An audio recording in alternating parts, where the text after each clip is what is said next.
great welcome to Robbie Brozin. Really, what we want to come to understand is a bit about the entrepreneur behind the person, and understand what makes your mind tick and how you approach businesses, and your journey through the Nando story.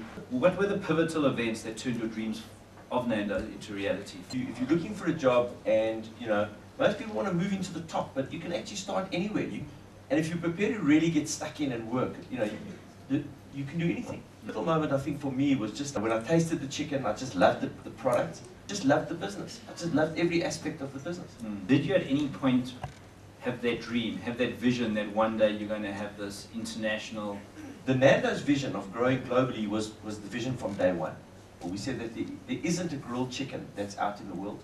Chicken needs to have a heritage. Our heritage is Portuguese. Spicy chicken is on trend.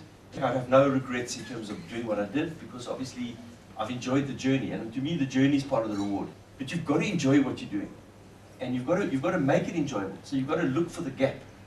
So you've got to turn that into an environment that is a fun environment with a vision and a kind of like bigger than the actual event. The early vision was always to have fun and make money, and so it's stuff that you've got to create around the brand, and that to me was about the brand creation. Is how do you create a brand to make it fun? And so there's no point in being in business if you're not going to make money. And if you're in the brand business, you have to create a brand which is giving you exceptional returns, financial returns. There's no point in building a brand if you're not going to get those returns. How you've actually turned that into more than a commodity offer. It's about the brand.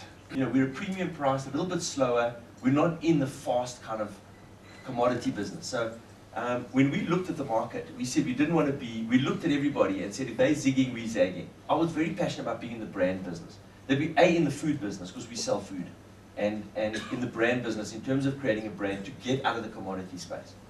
But that means you've got to invest a lot of money, it means you've got to invest a lot of time, it means you've got to invest a lot of capital in upfront capital. So you've got to create a brand first of all. So from day one we developed a brand. But in essence, the thing I think that gets you out of the commodity business for us is it's the people that make the chicken. That great brands are built from the inside out. You can't build a brand unless you've got great people in the organization. And to me, we actually, although we're selling food, we're actually in the people business. And it's the passion of the people that drive the organization.